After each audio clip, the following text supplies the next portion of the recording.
मोनिश मलिक। इस सप्ताह कुछ मुद्दे उत्तराखंड में काफ़ी चर्चाओं में रहे, जिनमें हमने देखा कि स्मार्ट मीटर का मुद्दा काफ़ी छाया रहा। किच्छा के विधायक तिलकराज बेहड़ ने सड़कों पर स्मार्ट मीटरों को तोड़ा। वहीं पर विधानसभा जाने के बाद उन्होंने इस मामले को विधानसभा में भी उठाया। उसके बाद एक दूसरा मुद्दा जिसमें कि भू कानून मात्र आधे घंटे में पटल पर रखा गया, विधानसभा के पटल पर रखा गया और मात्र आधे घंटे में ही यह कानून सर्वसम्मति से पारित भी हो गया। उसके बाद जो तीसरा मुद्दा जो छाया हुआ है इस वक्त, वो मुद्दा छाया हुआ है कैबिनेट मिनिस्टर जो उत्तराखंड के वित्त मंत्री हैं प्रेमचंद अग्रवाल। इन्होंने एक बयान दिया विधानसभा में जो कि पर्वतीय समाज से जुड़ा हुआ है। उस बयान को लेकर इनका विरोध देखने को मिल रहा है।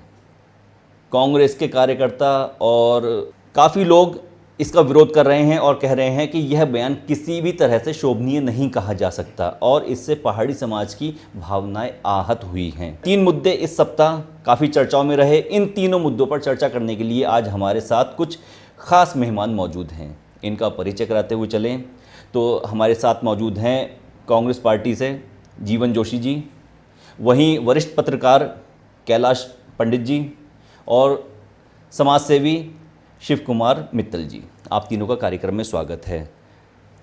चलिए चर्चा करते हैं कि यह सप्ताह उत्तराखंड की राजनीति के लिए बहुत अहम रहा है। जैसा कि आपने देखा कि पूरे देश में उत्तराखंड छाया रहा, चाहे 1 लाख करोड़ का बजट हो या फिर स्मार्ट मीटर का मुद्दा हो।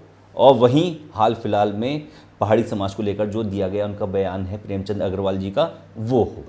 तो जीवन जोशी जी, इन तीनों मुद्दों को आप किस नज़र से देखते हैं? देखिए, मुद्दे तीनों ही महत्वपूर्ण हैं और मीटर भी एक गर्म मुद्दा है, स्मार्ट मीटर।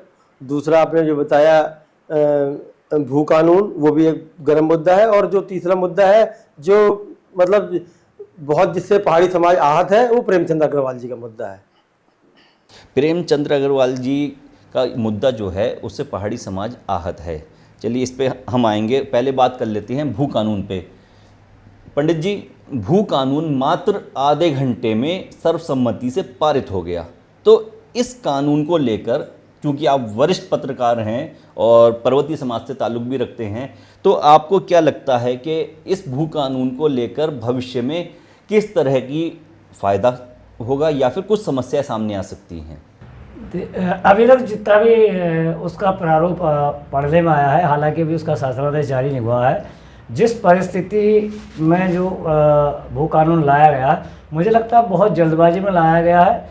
इससे उत्तराखंड के विकास की जो एक गति मिलनी थी, मेरे हिसाब से इस भू कानून से जो गति उसकी बन रही थी उत्तराखंड के विकास की, वो रुकेगी। उसका कारण क्या है कि हम 2 ज़िले छोड़ दिए गए हैं और जो इंफ्रास्ट्रक्चर जो पर्वतीय क्षेत्र में लगना था, वहाँ पर जो इन्वेस्टमेंट किया जाना है वो प्रभावित होगा। इससे पहला असर नहीं पड़ेगा।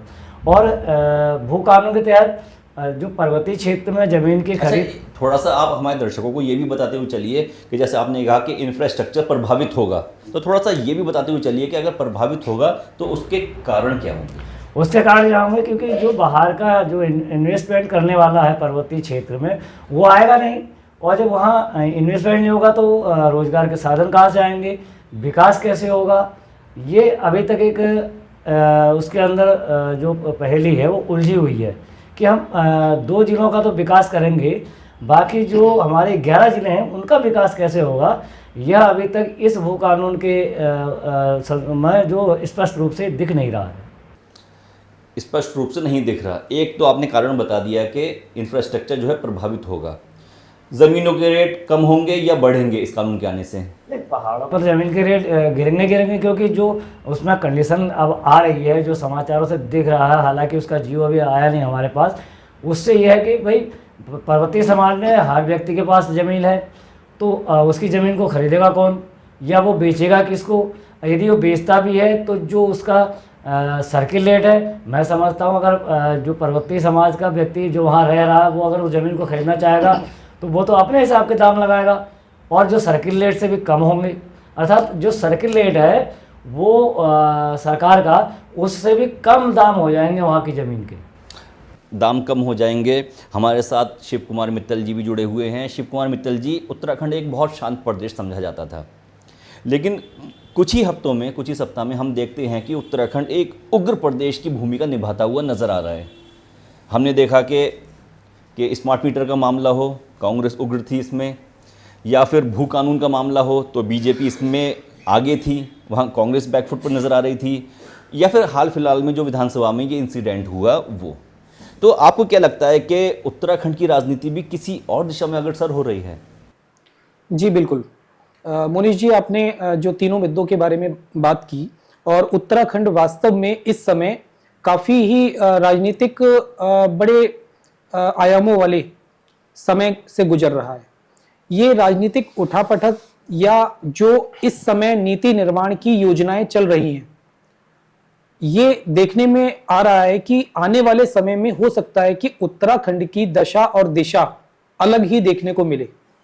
जिस प्रकार से, जैसे अभी पंडित जी ने बड़े अच्छे से समझाया, जो भू कानून अभी लागू हुआ है और जितनी जल्दी आसानी से इस भू कानून को लागू किया गया है, पुराने जितने भी कानून थे उनको रद्द करके एक नया कानून लागू किया गया, जिसमें 11 जिलों को छोड़कर बाकी 2 जिलों में ही एक जगह खुली हुई है कि जिसमें बाहर के लोग आके भूमि खरीद सकते हैं या अपना कोई भी उद्योग स्थापित कर सकते हैं। तो ये जो बंदिश है, 11 जिलों में पूर्णतः जो बंदिश लगा दी गई है। देखिए, हमारा जो उत्तराखंड है, पर्वतीय क्षेत्रों में रहने वाले लोगों की जो दशा और दिशा है वो बड़ी महत्वपूर्ण है, जिनको समझना बहुत आवश्यक है, सरकार के लिए भी और उन लोगों के लिए भी जो उत्तराखंड को सिर्फ कमाई का जरिया मानते हैं या समझते हैं। देखिए, पर्वतीय क्षेत्रों में जो लोग रहते हैं, वहां पर पलायन और बेरोजगारी की समस्याएं पहले से ही चरम पर रही हैं। उन समस्याओं का निस्तारण अभी तक ठीक से नहीं हो पाया। जो भी राजनीतिक दल उत्तराखंड में सक्रिय रहे, जिनकी सरकारें रहीं, वो अभी तक इन समस्याओं को अच्छे से नहीं सुलझा पाए, ना कोई अच्छा सा समाधान सामने रख पाए। उसके ऊपर जो ये भू कानून अभी आया है, कहीं ना कहीं ऐसा हो सकता है कि पर्वतीय क्षेत्रों में निवास करने वाली जो हमारी जनसंख्या है, जो लोग हैं, उनकी समस्याएं इससे बढ़ जाएं। जैसे किसी के पास अगर वहां जमीन है पर्वतीय क्षेत्र में, लेकिन उसके पास वहां रोजगार करने के लिए या कोई उद्योग स्थापित करने के लिए या कुछ भी काम करने के लिए रुपए नहीं है, पैसे नहीं है, तो उसके सामने एक बड़ी समस्या होगी कि वो क्या करे। पहले क्या करते थे लोग कि अपने पास जो उपलब्ध जमीनें हैं उसमें से कुछ हिस्सा बेच दिया, और उस हिस्से को बेचने से जो रुपए पैसे उनको मिले, उन्होंने कोई रोजगार शुरू कर लिया। ऐसे बाहर के लोग भी पर्यटन के लिहाज से या अन्य चीजों के लिहाज से वहां जाके निवेश करते थे। लेकिन इस कानून के लागू होने के बाद वहां पर पूरी तरह से बंदिश हो जाएगी, और एक कोई भी बाहर का व्यक्ति वहां जाके पर्यटन के लिहाज से या उत्तराखंड में कोई नई चीजें शुरू करने के लिहाज से वहां नहीं जा सकेगा। तो इससे समस्याएं बढ़ने की संभावना ज्यादा दिख रही है। जी, समस्याएं। आप जीवन जोशी जी, आप पर्वतीय समाज से संबंध रखते हैं और पेशे से वकील भी हैं, तो आप अपने पर्सनल अनुभव के आधार पर बताइए कि जो पुराना भू कानून था उत्तराखंड में जो लागू था और ये जो नया भू कानून आया है, तो इसे, इन दोनों में जो अंतर है उसे आप किस नज़रिए से देखते हैं? देखिए, इसमें स्पष्ट बात अभी कह पाना ज़्यादा गुंजाइश नहीं है, कुछ ही कह सकते हैं, क्योंकि अभी हमें वो जो एक्ट पारित हुआ है उसकी कॉपी तो सरकार ने जारी करी नहीं कि इसमें करा क्या है। जो मोटी मोटी बातें अखबार के माध्यम से पता चल रही हैं कि इन 2 जिलों को छोड़ दिया गया है और बाकी के जिलों में कुछ जो खरीदने के एक्ट्स हैं उनको हटाया गया है। अब जब सारी बातें आती हैं तो पता चलेगा, लेकिन जैसे मैं चर्चा में सुन रहा हूँ कि जिस तरह से यहाँ पे चर्चा हो रही है, उससे लगता है कि जो भू कानून वहाँ बनाया है उसका संपूर्ण चर्चा के साथ नहीं बनाया है। कि भाई अगर देखिए भू कानून पहाड़ की भावना है कि पहाड़ के लोग, पहाड़ में पलायन रुके, उनका ये पहला नारा हुआ करता कि पहाड़ का पानी और पहाड़ की जवानी बेकार नहीं दी जाएगी, होने दी जाएगी। बिल्कुल। तो आप कुछ ऐसे चीज देखिए, आप बगल में हिमाचल है, हिमाचल में पहाड़ों को इतना डेवलप कर रखा है कि वहां भाई किसी भी सरकार की अब तक ये नीति नहीं रही है कि हम पहाड़ के लोगों को वहां रोके कैसे। कोई शौक से अपना पहाड़ छोड़ के यहाँ नहीं, अपना घर छोड़ के बाहर नहीं आता है, उसकी मजबूरियां होती है, रोजी रोटी की चाहत होती है। उस चाहत में निकलता है। भाई सभी लोग, भाई पहाड़ के लोग, आप मानिए लगभग 1% हमारी आबादी, जो सेना है, सेना का 1% हिस्सा हम लोगों के यहाँ से पहुंचता है। जितनी हमारी आबादी है उसका 1% हमारा फौज में गया हुआ है। ये एक देशभक्त, उसमें वो देशभक्त कौम है। और उसके प्रति जो अभी प्रेमचंद अग्रवाल जी ने इस तरह की भाषा का उपयोग किया है, किसी को नहीं करना चाहिए। और उनको मैं समझता हूं कि चाहे वो भाजपा के पर्वतीय लोग हों, चाहे और अन्य पार्टियों के पर्वतीय लोग हों, उनको जो प्रेमचंद अग्रवाल ने कहा है उसकी बातों का, उनकी बातों का, उनकी भाषा का सख्त शब्दों में उसकी निंदा करनी चाहिए और उनके खिलाफ बयान जारी करना चाहिए। उनको माफी मांगनी चाहिए और भारतीय जनता पार्टी की जिम्मेदारी बनती है कि उनको उनके पद से बर्खास्त करना चाहिए। वो कोई आम व्यक्ति नहीं है, सेकंड मुख्यमंत्री हैं। संसदीय कार्य मंत्री मुख्यमंत्री के बाद सबसे बड़ा मंत्री होता है जो पूरे संसद को चलाता है। वो उनकी मानसिकता को दिखा रहा है कि आप पर्वतीय लोगों के प्रति आपके मन में कितनी द्वेष, कितनी कैसी भावना आपके अंदर है।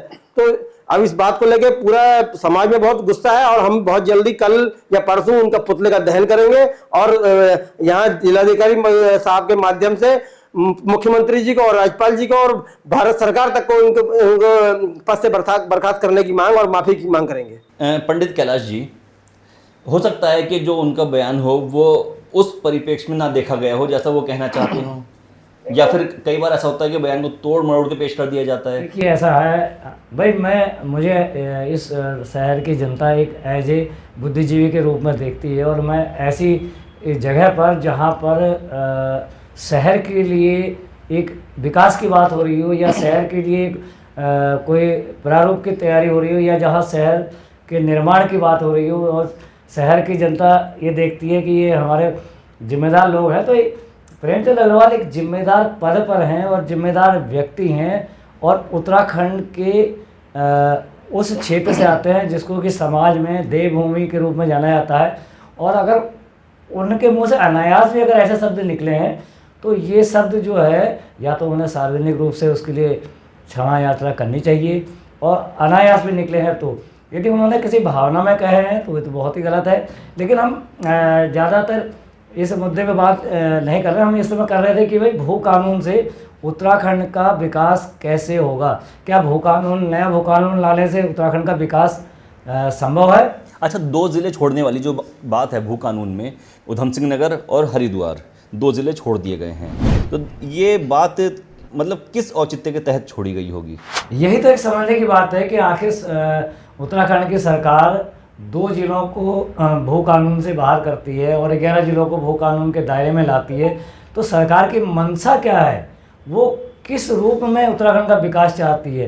अगर उन्होंने उधम सिंह नगर और हरिद्वार को भू कानून से बाहर कर दिया तो यहाँ भी एक लिमिटेशन है ज़मीन की, तो जब लिमिटेशन ख़त्म हो जाएगी उसके बाद आखिर वो क्या स्टेप उठाएंगे भू कानून के लिए, फिर वो ज़मीन की खरीद फरोख्त कहाँ से करवाएंगे, या उसके बाद इनका जो एक उनका प्रोजेक्ट है, इंडस्ट्री प्रोजेक्ट है या अन्य जो भी प्रोजेक्ट सरकार लगाना चाहती है उसके बाद कहाँ लगाएगी, यह तो समस्या है। फिर इन्हें भू कानून में संशोधन करना पड़ेगा, फिर ये कहेंगे हम नैनीताल ज़िले में लगाएंगे या हम देहरादून में लगाएंगे या हम कोटद्वार साइड में जाएंगे, तो इनको फिर भी तो चेंज करना पड़ेगा भू कानून। तो पहले ही उसका भू कानून पर परिचर्चा आखिर क्यों नहीं की गई कि हमें किस टाइप का भू कानून चाहिए।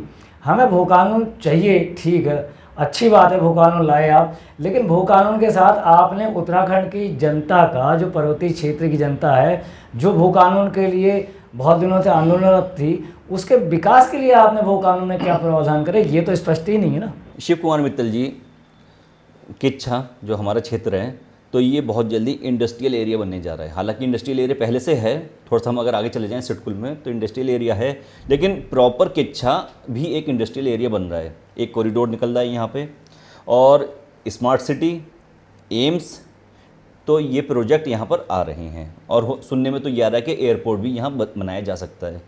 तो ऐसे वक्त में जब ये क्षेत्र पूरा विकास की तरफ अग्रसर है, आगे की तरफ जा रहा है, तो ऐसे में अगर भू कानून यहाँ पर लागू हो जाता है तो ऐसा नहीं होगा कि वो विकास की तरफ आगे बढ़ते हुए की टांग खींचना।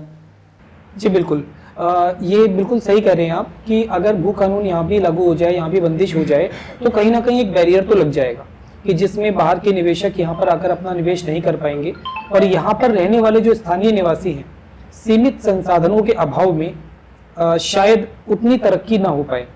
लेकिन ये बड़ा महत्वपूर्ण है ये देखना कि जो भू कानून अभी लागू किया गया है, इसमें क्या सरकार ने उत्तराखंड के सभी क्षेत्रों को ध्यान में रखते हुए, यहाँ की जो जनसंख्या जो यहाँ निवास करती है, उनकी ज़रूरतों को ध्यान में रखते हुए सारे पहलुओं पर विचार किया है। ऐसा लग रहा है कि बड़ा जल्दबाजी में भू कानून लागू किया गया है और इसमें विशेष तौर पर जो 2 जिलों को छोड़ा गया है, तो अब जो बाहर के निवेशक है जो उत्तराखंड से कुछ लेना चाहते हैं या उत्तराखंड को कुछ देना चाहते हैं, तो उनके पास ये 2 जगह पूरी तरह से फोकस में आ जाएगी। अगर हम बाजार की बात करें या बाजार की जो सामान्य भाषा है उसके बारे में बात करें, तो एकदम से जो पर्वतीय क्षेत्रों की जमीनें हैं उनके दाम सीधे सीधे नीचे गिर ही चुके होंगे लगभग।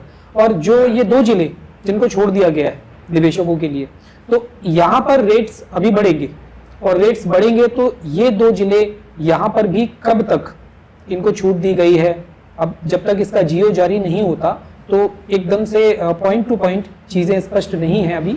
लेकिन मोटे तौर पर जो बाहरी मोटे मोटे बिंदु हैं उनको देखकर तो ऐसा ही लग रहा है कि बड़ा जल्दबाजी में ये कानून लागू किया गया। एक प्रावधान जोशी जी इसमें ये किया गया है भू कानून में कि अब तक जो परमिशन, जैसे कोई बाहरी नागरिक है, प्रदेश से बाहर का है, तो वो उत्तराखंड में ज़मीन खरीदना चाहता है, तो अब तक उससे परमिशन डीएम साहब से लेनी होती थी, लेकिन अब वही परमिशन उसे शासन स्तर से लेनी होगी।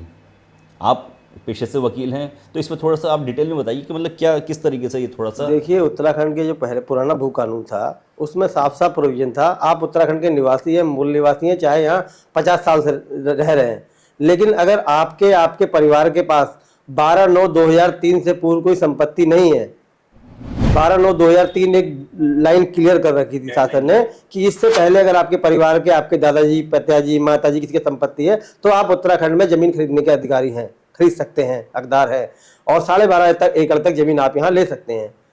और जो बाहरी व्यक्ति है, जो बाहरी उसको माना गया है यहाँ पर, जिसके पास जमीन नहीं है, वो बाहरी की संज्ञा में आता है, उसको 250 मीटर जमीन यानी कि लगभग 2690 स्क्वायर फीट जमीन वो अपने आवासीय उपयोग के लिए वो ले सकता है, उसे कहीं कोई बाध्यता नहीं है। जो वस्तु इन 2 जिलों में तो लागू है ही है। ये इनके 2 क्लॉज थे। अब इन्होंने जो पहाड़ के क्षेत्रों को उससे अलग किया गया भू कानून में, यहाँ लागू नहीं किया, वहाँ लागू किया है, तो उसमें ये देखने वाली बात है कि वो उसमें करा क्या है इन्होंने। भाई जैसे आप कह रहे हैं कि उन्होंने रोक दिया, अगर रोक दिया है तो फिर वहाँ डेवलपमेंट कैसे होगा? ये तो आप इन्वेस्टमेंट को बिल्कुल ही रोक दे रहे हो। तो मैं जब तक उसको ही इसमें सही टिप्पणी नहीं कर पाऊंगा, तो उसका जियो या कॉपी मैं ना पढ़ लूँ, लेकिन अगर रोका है तो फिर माना ऐसा थोड़ी है कि सारे उद्योग यहीं पे चाहिए। 13 जिलों में से 11 जिलों में भी तो उद्योग चाहिए, वहाँ के लोग रोजगार कैसे करेंगे? वहाँ के लोग, वहाँ कोई पहाड़ी स्तर की कोई फैक्ट्रियाँ लगनी चाहिए जो पहाड़ी क्षेत्रों में काम करते हैं। भाई जापान पूरा पहाड़ में है, लेकिन वहाँ भी तो सब चीज़ें होती है ना। तो अब देखने के बाद आएगा, अगर इन्हें बिल्कुल ही हटा देना और उसको अंदर रख देना, ये समझ से परे है। अच्छा, इस भू कानून, जी कैलाश जी, इस भू कानून से जो विकास होगा वो किस क्षेत्र का होगा? वो 2 जिले जो छोड़े गए हैं उनका विकास होगा या फिर जो 11 जिले रह जाते हैं उनका विकास होगा? विकास भी तो जब आप इन्वेस्टमेंट के लिए जिले ही 2 ही खोल रहे हैं, उन्हीं जिलों में तो होगा। लेकिन मेरा तो ये कहना है कि आपने उधम सिंह नगर, देहरादून, हरिद्वार को इससे अलग किया है भू कानून से, तो जो इन्वेस्टर आएगा वो यहीं आएगा और यहीं वो अपना इन्वेस्टमेंट करेगा। लेकिन यहाँ भी तो ज़मीन की एक सीमा है, वो भी तो आपकी एक लिमिट है। कितना इंडस्ट्रीज आप यहाँ लगाओगे, कितने आप यहाँ स्ट्रक्चर तैयार करोगे, उसकी तो एक लिमिट है, लेकिन विकास की तो कोई लिमिट है नहीं। मेरा कहने का मतलब ये है कि सपोज मानिए कि आपने 10 सालों में इस दोनों क्षेत्रों की ज़मीनों को इन्वेस्टमेंट के लिए दे दिया और लोगों ने इन्वेस्टमेंट कर लिया, जगह बची नहीं, उसके बाद सरकार कहाँ जाएगी? सवाल तो मेरा ये है कि इन्वेस्टमेंट जो आने वाले 10 सालों के बाद आप उत्तराखंड में चाहोगे कि इन्वेस्टमेंट हो जाए, तो फिर उसके लिए तो आप, मगर ये जो भू कानून की जो डिमांड थी, जो पर्वतीय समाज से ये डिमांड उठी थी, तो वो भू कानून की क्या डिमांड इसलिए नहीं थी कि वहाँ की ज़मीनें बाहरी निवासी खरीद रहे हैं? जैसे कि एक बॉलीवुड के प्रसिद्ध एक्टर ने अल्मोड़ा के पास जगह खरीद ली थी, वो मुद्दा काफ़ी उछला कि जिससे कि बाहरी लोग पहाड़ में बस रहे हैं और उससे जो स्थानीय संस्कृति थी वो नष्ट हो रही है। लेकिन अब इसका जो परिणाम सामने आ रहा है, तो वो ये भी सामने आ रहा है कि अगर वहाँ बाहरी नागरिक नहीं खरीद पाएंगे ज़मीन, तो इंडस्ट्री भी तो बाहर की वो भी नहीं आ पाएंगी। 250 मीटर क्लॉज तो उन्होंने वहाँ के लिए भी दिया है, बाहर वालों के लिए 250 मीटर जमीन जो रहने का है, जो रहने के लिए आप ले सकते हैं, वो तो आप वो तो पहाड़ आज में ले भी सकते हैं ना। चलेगी। तो संस्कृति तो अगर खराब होगी तो आज भी हो जाएगी। संस्कृति 250 मीटर तक खराब नहीं होगी। संस्कृति का जो मेन मैं जो समझता हूँ चीजें थी, जो वहां पर आप देखेंगे लोगों ने शासन में सेटिंग करके लेना देना व्यवस्था करके वहां जमीनों कई 100 नाली इकट्ठी जमीन खरीद ली है, पहाड़ों के पहाड़ इकट्ठे उन पे कर लिया है, फिर वहां पे बड़े बड़े रिसोर्ट चीजें बनी है। अब ये बड़ा दोनों ही एक दूसरे विरोधाभासी है भाई। आपको पहाड़ की संस्कृति को भी देख के चलना है और दूसरा आपने डेवलपमेंट भी करना है, तो इसमें एक बीच मतलब दोनों का एक बारीक सी लाइन है। अगर आपके यहाँ होटल्स नहीं बनेंगे, अच्छे स्कूल्स नहीं बनेंगे, कोई छोटी ऐसे भीमताल में इंडस्ट्रीज लगी हुई है, इन्वेस्टमेंट नहीं आएगा तो रोजगार कहाँ से मिलेगा? रोजगार के पहाड़ के साधन है तो बढ़ेगा, कम होगा। अब मैं वही कह रहा हूँ ना, स्थिति ज्यादा पलायन तो ऑलरेडी पहले से बहुत ज्यादा है। अगर बिल्कुल ही इन चीजों को रोक दिया जाएगा, लेकिन मैं समझता हूँ जियो आने के बाद चीजें काफी क्लियर होंगी कि इसमें आखिर सरकार ने करा क्या है। ऐसा भी नहीं हो सकता है कि बिल्कुल ही वहां पे जमीन रोक लगा दी गई होगी, क्योंकि अभी ये भविष्य गर्भ में जियो में क्या चीजें दी गई हैं, कैसे किया गया, या तो मुझे लगता है उसमें कोई जो लोग यहाँ से जाके अपनी जमीन लेंगे उनके लिए कोई और क्राइटेरिया बनाया है, कोई नया भू कानून है। अभी तो हम संभावना अपने अन्य देशों का वो कर रहे हैं ना, क्लियरिटी हमारे पास है नहीं। लेकिन बड़ी इंटरेस्टिंग चीज जोशी जी अगर ये है क्राइटेरिया ऐसा बना हुआ है जैसा कि समाचारों में आ रहा है, तो ये मैं समझता हूँ उत्तराखंड के विकास के लिए कहीं ना कहीं अवरोध पैदा करेगा 10 वर्षों के बाद, क्योंकि आपकी देहरादून हरिद्वार और उधम सिंह नगर की ज़मीन का भी एक दायरा है, वो जब समाप्त हो जाएगी उसके बाद कहीं ना कहीं सरकारों को विकास के लिए फिर झांकना ही पड़ेगा, अर्थात फिर भू कानून में चेंज करना पड़ेगा। अगर उस जो कानून लाए गए हैं उसमें ऐसा क्राइटेरिया है कि पर्वतीय क्षेत्रों की ज़मीनें बाहरी लोग नहीं खरीद सकते, या उनको बाहरी लोग जो वर्ग 4 की ज़मीनें हैं या जो सरकारी ज़मीनें हैं उन्हें बाहर के लोगों का आवंटन नहीं किया जाने वाला प्रावधान है, तो कहीं ना कहीं विकास रुकेगा फिर तो पहाड़ का। जी। बड़ी दिलचस्प चीज़ ये है इसमें देखने वाली पंडित जी, जैसे आपने बताया जोशी जी, ये जो भू कानून लागू किया है स्पष्ट रूप से एक तो जो बताया गया है सरकार के द्वारा जो घोषणा की गई है या समाचार पत्रों में जो दिखाई दे रहा है कि ये लागू होगा सिर्फ 11 जिलों में, 2 जिलों को पूरी तरह से छोड़ दिया गया। तो जो भी इन्होंने नियम बनाए हैं इस नए भू कानून में वो सारे नियम लागू होंगे केवल उन 11 जिलों में। तो ये बड़ा दिलचस्प है ये देखना कि ये जो 2 जिले हैं इन 2 जिलों को क्या समझ के क्या मान के छोड़ा गया है, इस भू कानून से बिल्कुल अलग रखा गया है। आखिर सरकार की मंशा क्या है, किस सोच के तहत जब इसका जियो आएगा तो जियो क्योंकि विस्तृत रूप से उन्होंने कानून के जो नियम हैं वो पॉइंट टू पॉइंट उसमें मेंशन किए होंगे, तो उनको देख के ज़्यादा स्थिति स्पष्ट होगी कि आखिर क्या बंदिशें लगाई गई हैं 11 जिलों के अंदर। लेकिन ये काफ़ी ज़्यादा दिलचस्प है, ये काफ़ी ज़्यादा सोचने वाली चीज़ है कि 2 जिलों को पूरी तरह से छोड़ दिया गया और 11 जिलों को पूरी तरह से शामिल किया गया। ये बड़ा दिलचस्प पहलू है। दिलचस्प पहलू है कि 11 ज़िलों को तो शामिल कर लिया गया और 2 ज़िलों को छोड़ दिया गया। तो ये क्या कोई जब प्रदेश के लिए कानून बनाया जाता है तो क्या इस तरीके का कोई प्रावधान होता है कि पर्टिकुलर जगह को तो छोड़ दो और बाकी एरिया उसमें कवर कर लो? ये सरकार का, अब तो सरकार की आप मंशा देख लीजिए। एक तरफ तो यूसीसी लाते हैं, सामान नागरिक सहित सबके लिए समान व्यवहार होना चाहिए, तो फिर यहाँ के लिए अलग व्यवहार क्यों और वहाँ के लिए व्यवहार क्यों? है तो पूरा उत्तराखंडी सब ले दे के, आप पहाड़ी हो प्लेन हो कोई भी हो किसी समाज का वर्ग हो, हम सबको एक उत्तराखंडी मानते हैं। जातियां अपनी जगह है लेकिन सब नहीं बांटना चाहिए। वो एक विशेष में भी या तो ये क्या तुम इसको स्पेशल कैटेगरी दे रहे हो, पहाड़ को, या पहाड़ को स्पेशल कैटेगरी दे रहे हो, तो चीजें ये स्पष्ट होनी चाहिए कि आप माना यहाँ 250 मीटर जमीन खरीद सकता है तो पहाड़ में कितनी खरीद सकता है या वो नहीं खरीद सकता है।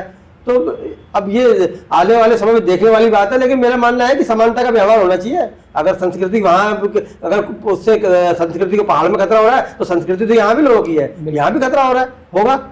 तो सरकार को इस पर गंभीरता से विचार करके, और इसका सर मैंने कोई भी आप एक्ट लाते पब्लिक में उसका प्रचार प्रसार होना चाहिए कि सरकार क्या करने जा रही है, उससे लोगों के ओपिनियन लिए जाते हैं, क्या उनकी कुछ भागीदारी होना चाहिए। सिविल सोसाइटी के लोगों को जोड़ा जाना चाहिए, समाज सेवियों को जोड़ा जाना चाहिए, बुद्धिजीवियों को जोड़ा जाना चाहिए, पत्रकारों को जोड़ा जाना चाहिए। वो जो जमीन के नीचे की ग्राउंड की आवाज है, धरातल की आवाज है, वो पहुंचनी चाहिए कि हाँ लोगों की मंशा क्या है। अब सरकार ने आनंद फानंद में चीजें आ गई हैं, अभी देखिए एक्ट आता है उसमें क्या क्या चीजें होती हैं, उसके बाद क्या पता पहाड़ वालों को ही भू कानून पसंद ना आए, क्योंकि उनकी भावनाएं कुछ होंगी। बिल्कुल और सही। हुआ क्या है, अगर हुआ हुआ साफ था तो सवाल ही उसकी कॉपी अब तक तो प्रचारों अखबारों में और न्यूज चैनलों में उसके प्रचार बहुत तेजी से करती सरकार। मुझे इसमें भी कोई घालमेल लगता है कि इसीलिए इसको खोल नहीं रहे लोग। जिसे ये खुल के आएगा, जैसे माननीय राज्यपाल जी के महोदय के पास जाके ये गजट नोटिफिकेशन हो जाएगा, चीजें सामने आएंगी, तो उस पर और अपनी लोगों की राय निकल के आएगी। खुद लोग कहेंगे कि भाई हमको क्यों ये लाभ छूट नहीं देगी और उनको क्यों देगी।